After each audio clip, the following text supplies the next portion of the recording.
오늘은 참 우리 인류 역사에서 가장 중요하고도 또 믿을 수 없는 사건이 일어난 날이고, 우리 교회력에 따르는 1년의 절기 가운데 가장 중요한 날입니다. 바로 부활절입니다. 우리 오늘 본문을 다루기에 앞서서 먼저 2000여 년 전 우리 첫 부활의 아침을 우리가 한번 그려보고 또 생각해 보았으면 좋겠습니다. 안식 후 첫날에 우리 마가복음에 따르면 3명의 여인이 예수님의 무덤을 찾아갑니다. 그들이 부활을 확인하기 위해서 찾아간 것은 아니었습니다. 그들은 예수님의 장례 때 놓쳤던 일을 하기 위해서 찾아갔습니다. 이 유대 장례의 이제 관습에 따르면은 남자들이 하는 일은 시신을 운구하는 일입니다. 시신을 운구하여서 이제 무덤에 매장이 아니죠. 안치하는 것까지 이 남자들이 담당을 합니다. 그러면은 뒤따라온 여인들이 어떤 일을 하냐면 그 시신에 향품을 바르는 일을 합니다. 이 시신을 매장하는 것이 아니기 때문에 이게 자연적으로 부패하면서 악취가 진동을 합니다. 그래서 그 시신 썩는 냄새를 중화시키기 위해서 이 전통적인 이제 방법에 따른 그런 향유들을 이 여인들이 이제 바르게 됩니다. 그런데 예수님께서 돌아가셨을 때 체포되시고 처형되시기까지 채 하루가 걸리지 않았습니다. 목요일 밤에 체포되시고 그리고 금요일 낮에 숨지셨으니까요. 채 하루가 걸리지 않는 이 급박함 가운데 이 여인들에게 향유를 준비할 시간이 없었다라는 것이죠. 이 시간적 배치가 여러분 참 정교한 것을 우리가 봅니다. 예수님을 십자가에서 내린 때가, 예수님의 시신을 내린 때가 저녁 6시입니다.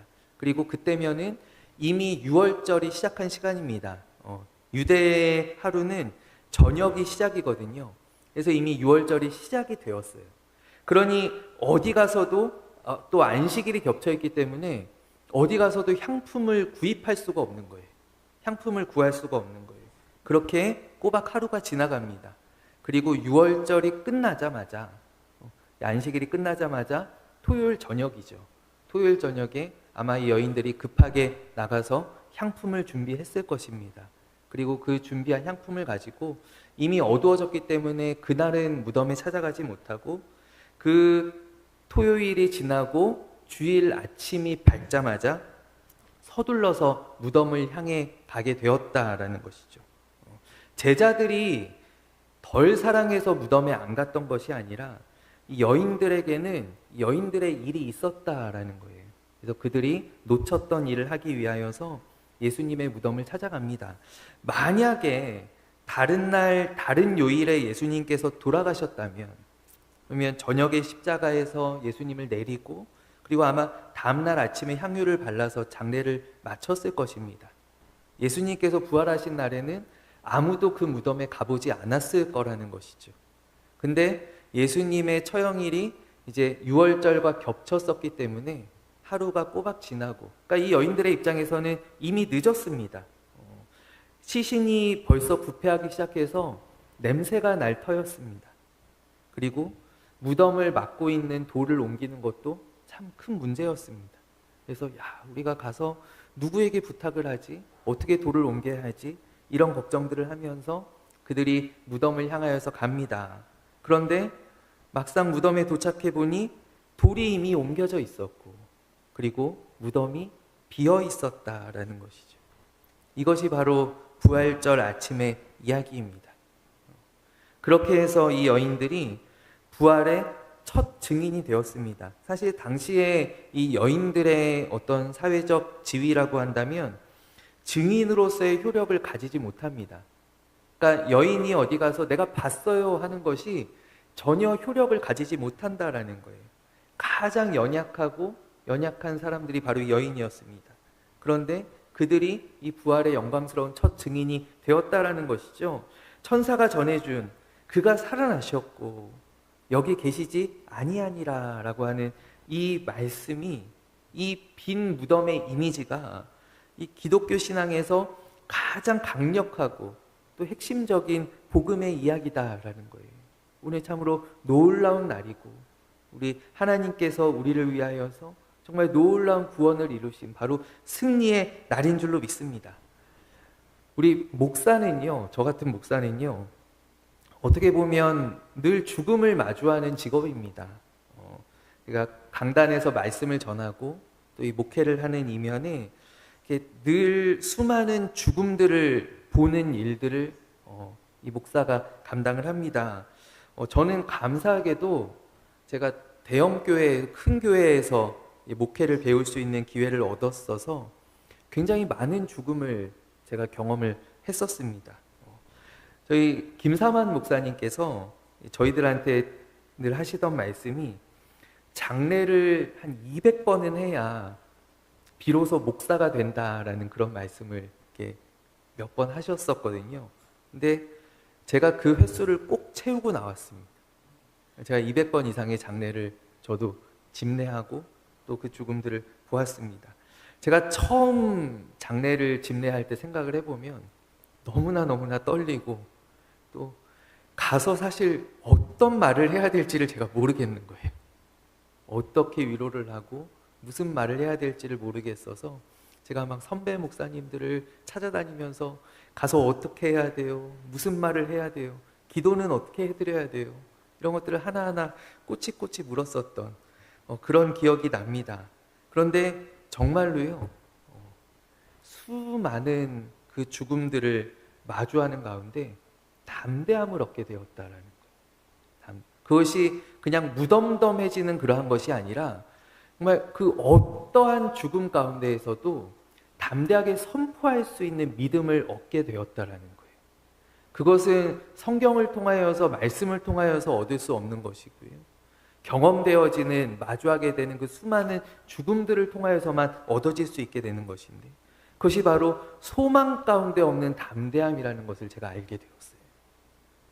어떠한 우리가 세상에서 호상이라고 말하는 죽음이 있고 또 굉장히 흉상이 어려운 상이라고 얘기하는 죽음들도 있습니다. 그러나 그 어떠한 죽음들 가운데에서도 담대하게 소망을 선포할 수 있는 그런 믿음이 부족하지만 그러나 저 같은 목회자의 마음 가운데에도 생기게 되었다라는 거예요.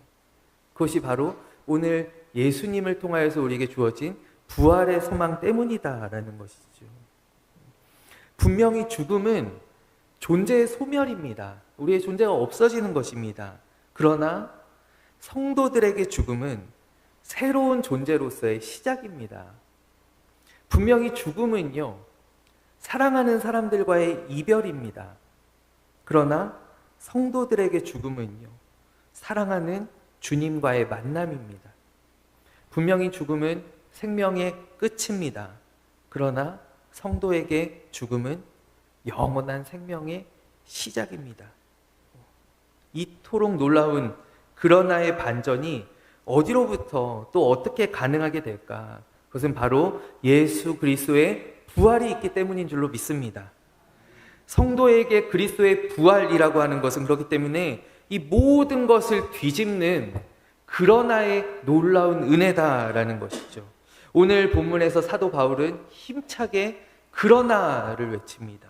그러나 무엇의 반전입니까? 본문 앞에서요, 바울은 만약에 부활이 없다라고 한다면 벌어지게 될 일들을 우리에게 말씀하고 있습니다. 이 고린도 교회에 전하는 서신이 이 고린도 교회가 가지고 있었던 문제 가운데 하나가 무엇이었냐면 부활을 믿지 않는다라는 것이 문제였어요. 그들의 어떤 그 도시적인 그런 문화의 기반이나 고린도는 특별히 또 헬라의 도시잖아요. 그 헬라 문화의 기반이나 이런 것들이 이 부활이라고 하는 것을 이성적으로 용납하지 못하게 한다라는 거예요. 용납할 수 없게 한다라는 거예요. 그래서 이들이 부활을 이렇게 애둘러서 생각하는 거예요. 아, 진짜 부활이 아니라 영혼의 부활일 거예요. 아니면 무언가 어떤 의식이 예수님께서 가르치셨던 그 복음의 부활일 거예요. 이런 식으로 부활을 애둘러서 생각합니다. 그러하니 그리 고린도 교회를 향하여서 오늘 바울이 힘차게 그러나를 외치는데 만약에 부활이 없었다면 우리가 어떻게 되었을 것인가?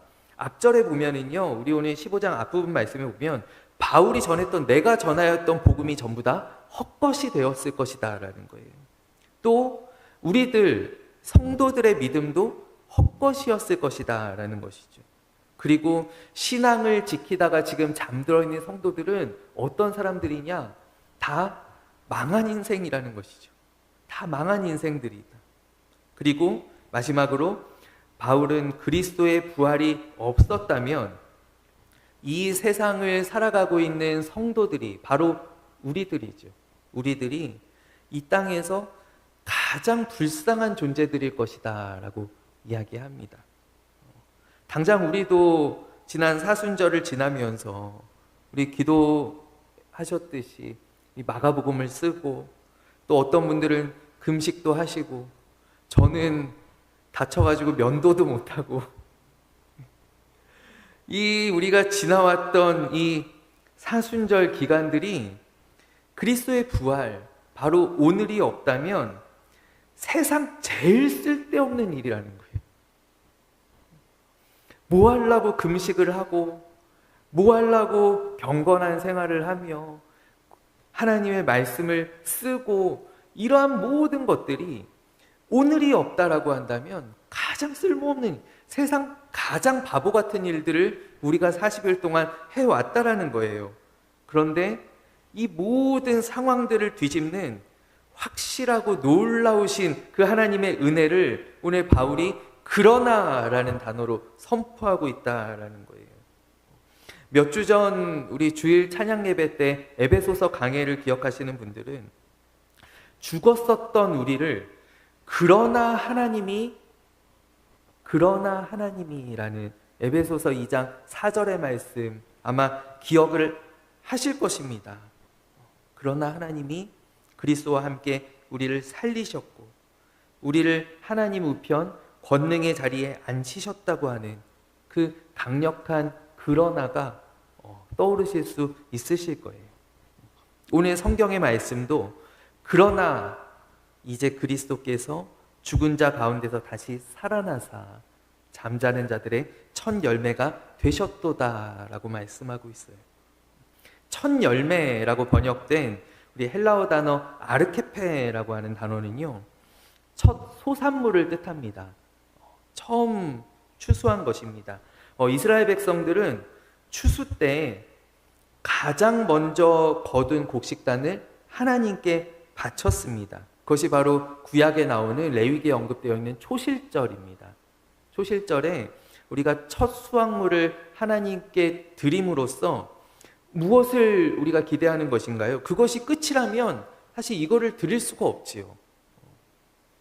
저도 이렇게 어릴 때부터 훈련을 받아왔었기 때문에 저도 당연히 임마누엘 교회 부임해서 제게 주신 첫 사례비를 제가 모두 다 하나님께 드렸습니다. 근데 제가 만약에 그 첫 사례비 받고 끝이라고 한다면 그걸 어떻게 드릴 수 있겠습니까? 그거를 하나님께 드릴 수 있다는 것은 무엇이냐면, 하나님, 오늘 이 첫 열매, 제가 드리는 첫 열매가 앞으로 계속하여서 나에게 맺어지게 될 줄로 믿습니다. 하나님, 계속하여서 저에게 주실 줄로 믿습니다.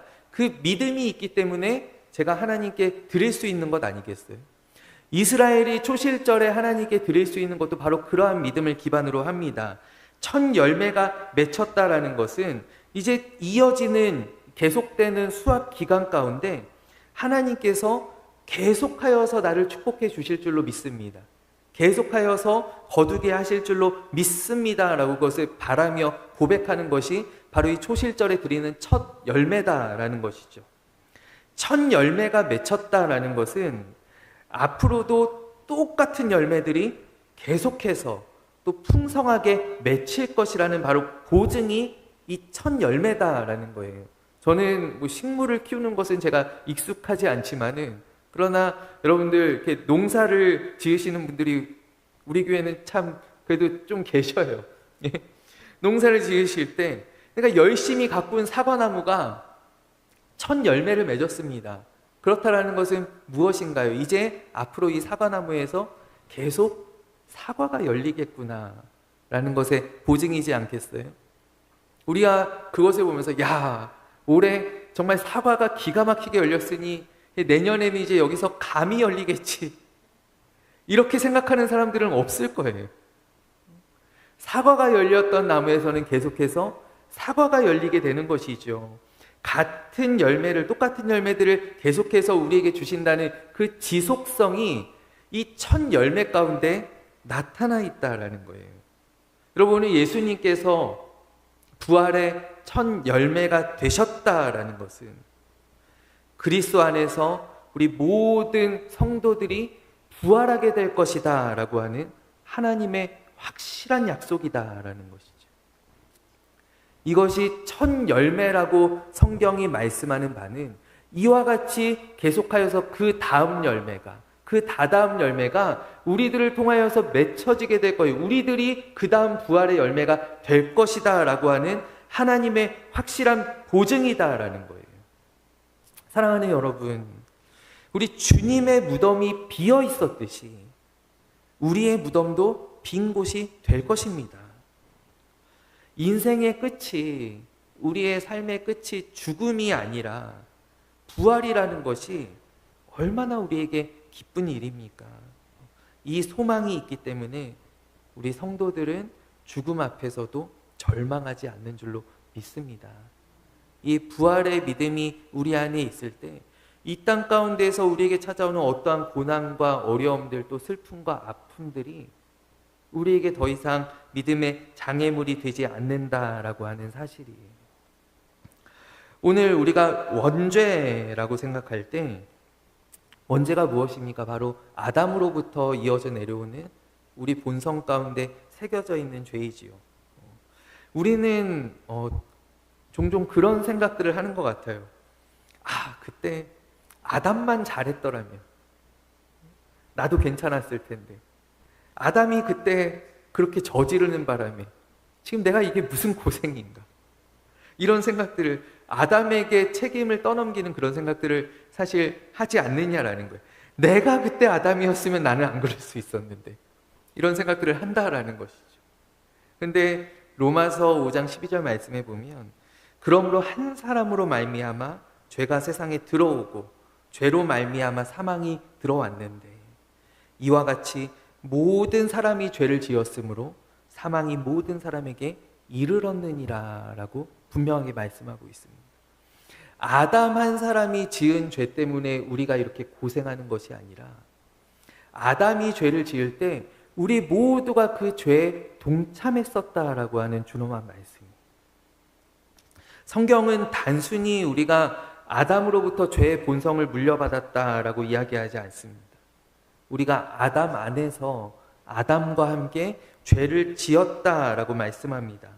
마치 우리가 기차를 타면 그 정해진 선로를 따라 다음 역까지 직행하듯이, 그 중간에 내릴 수 없듯이 우리가 아담이라는 열차 안에 함께 타고 죽음이라는 역을 향해서 달려가고 있다라는 것, 그것이 우리의 상태다라는 것이죠. 그런데 오늘 부활절에 하나님께서 우리에게 해주신 일이 무엇인가 하면, 그 죽음이라는 역을 향하여 달려가는 그 중간에 환승역을 만들어 주셨다라는 거예요. 갈아탈 수 있는 역을 만들어 주셨어요. 바로 예수 그리스도라는 부활의 열차로 갈아탈 수 있게 해주셔서 그 열차에 내가 타기만 한다면 그것이 바로 오늘 말씀 가운데 그리스도 안에서라는 거예요.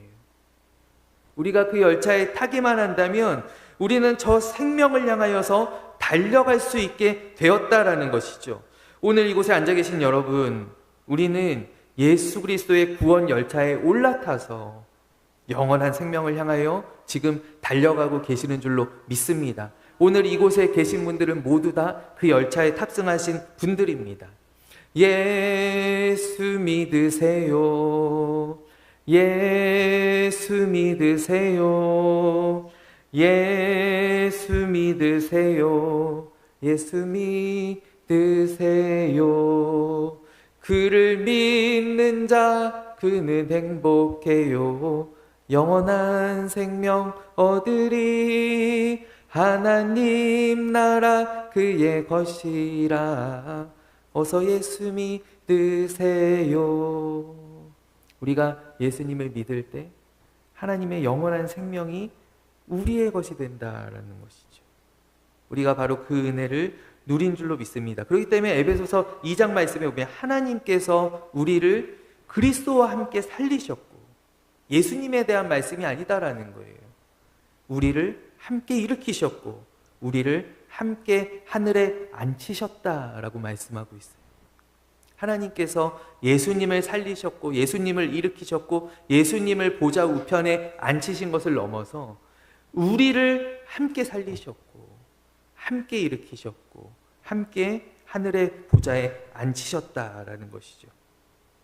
우리는 생일뿐만 아니라 우리 생의 전환점이 되는 많은 날들을 우리 기억하고 기념합니다. 대표적으로 우리 결혼 기념일을 우리 잘 기억하죠. 잘 챙기죠. 기억하지 못하면 큰일 나는 것입니다. 우리 아이들의 생일을 우리가 잘 기억합니다. 왜냐하면 우리 가정에 생명을 주신 날이거든요. 아이들의 생일을 참 귀하게 여깁니다. 저도 기억하는 또 귀한 날들 가운데 저는 24년 7월 7일에 바로 이 강단에서 처음 설교했었던 그 날을 기억합니다. 또 9월 29일이 저의 부임 예배에 있었던 또 그 날도 제가 기억합니다. 군대에 갔었던 2000년 7월 6일도 기억하고요. 전역한 2002년 9월 5일 월드컵 다 끝나고 쓸쓸히 전역했던 그날도 기억을 합니다. 여러분, 그러하다면 그리스도인들에게 가장 기억하고 기념해야 하는 중요한 날이 어떤 날인가? 바로 이 부활절이다라는 것이죠.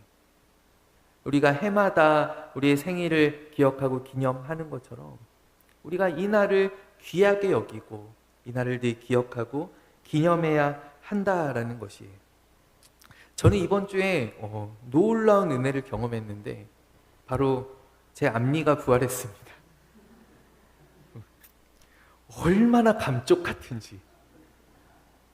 제가 치과에서 거울을 보면서 깜짝 놀랐어요. 얼마나 이 표가 나지 않게 너무 우리 치료해 주신 선생님께서 전에 있었던 자리보다 더 완벽하다고. 전에는 조금 삐뚤어졌었는데 더 완벽하게 조정을 해서 좋은 자리에 이제 이가 이제 심어졌다고, 이가 생겼다고 그렇게 이제 얘기를 해주시는 거예요.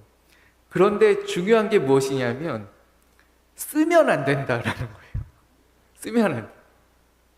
선생님, 이제 목사님 앞니 쓰시면 안 돼요. 송곳니로 깨무는 연습을 하세요. 송곳니로 이제 국수 면발을 잘라야 되고 송곳니로 자르는 연습을 하세요. 앞니를 쓰면 이제 이게 또 이렇게 잘못될 수 있다라는 거예요. 온전한 부활이 아니다라는 것이죠. 겉으로 보기에는 여러분 괜찮은 것 같은데 온전한 부활이 아니다라는 거예요. 근데 오늘 이 고린도전서 15장이 사실 부활장이거든요. 뒤에 있는 고린도전서 15장 이야기를 우리가 쭉 읽어보면 우리가 그 날에 우리는 어떻게 부활하게 되는가? 우리는 온전한 부활을 누리게 되는데 오늘 바울이 우리에게 이야기하는 바는 우리 그 날에 썩지 아니할 몸으로 또 영광스러운 몸으로 지금보다 더 강한 몸으로. 여러분, 우리가 부활이라고 할 때 고민되는 지점이 하나 있죠. 내가 몇 살 때로 부활할 것인가? 내가 20대에 강건할 때로 부활할 것인가? 내가 조금 더 늦으면 60대는 내가 조금 곤란할 것 같은데 이런 생각들을 우리가 하지 않습니까? 근데 더 강한 몸으로 그리고 신령한 예수 그리스도의 형상으로 우리가 부활하게 된다라는 거예요. 이것이 성경이 우리에게 말씀하고 있는 바로 우리가 이해할 수 없는 그 부활의 신비이고 온전한 부활이다라는 거예요. 오늘 그 은혜를, 그 영광을 하나님께서 주시는 그 선물을 오늘 부활의 아침, 이 부활을 믿는 믿음 가운데에서 온전히 누리시는 그러한 우리 모든 성도님들이 되시기를 간절히 원합니다. 우리 고린도전서 15장, 우리 부활장의 마지막 절은 이렇게 끝마쳐집니다. 우리 58절 말씀인데요. 그러므로 내 사랑하는 형제들아, 견실하며 흔들리지 말고 항상 주의 일에 더욱 힘쓰는 자들이 되라. 이는 너희의 수고가 주 안에서, 제가 꼭 붙이는 말이 있는데, 결단코 헛되지 않음을 우리가 알미니라 라고 말씀합니다. 부활이 무엇인가? 부활의 소망이 우리 안에 있을 때 우리로 수고하며 경고하고 흔들리지 말고 항상 주님의 일에 더욱 힘쓰는 이 믿음의 길을 우리로 하여금 온전히 걸어갈 수 있게 하여 주신다라는 거예요. 저는 이번 사순절과 부활절을 지나며 이제 오늘 부활절을 맞이하며 우리 임마누엘 교회의 믿음이 더욱더 견고하여지고 단단하여졌음을 믿습니다. 이제 우리가 그 은혜를 가지고 그 동력을 가지고 또 내년의 부활절까지 우리가 쉼 없이 우리 그리스도 안에서 감사하고 또 기쁨을 누리며 또 평안함 가운데 주님을 높이며 우리 복음의 일들을 하고 주님 맡겨주신 바 사명을 감당하는 그러한 은혜가 우리 사랑하는 임마누엘 교회 모든 성도님들이 흘러 넘치게 되기를 간절히 소원합니다. 이 시간 함께 기도하겠습니다. 하나님 아버지, 오늘 우리에게 부활의 생명, 부활의 기쁨, 부활의 은혜, 부활의 능력 주신 것 참으로 감사합니다. 하나님, 우리가 그것을 믿음으로 말미암아 이제 저 천국으로 향하는 영원한 생명을 향하는 예수 그리스도의 부활의 열차, 구원의 열차에 올라탔사오니 우리로 흔들리지 아니하게 하시고 견고하게 하시며 주님의 일에 더욱더 힘쓰는 아버지 은혜를, 능력을, 우리에게 힘을 더하여 주시옵소서. 참으로 부활이 2000년 전에 있었던 한 사건이 아니라 오늘 우리의 삶 가운데 영원히 역사하는, 지금도 역사하는 살아있는 사건이 되게 하여 주시옵소서. 오늘 함께 하시는 주님 의지하옵고 살아계신 예수 그리스도의 이름으로 간절히 기도하옵나이다. 아멘.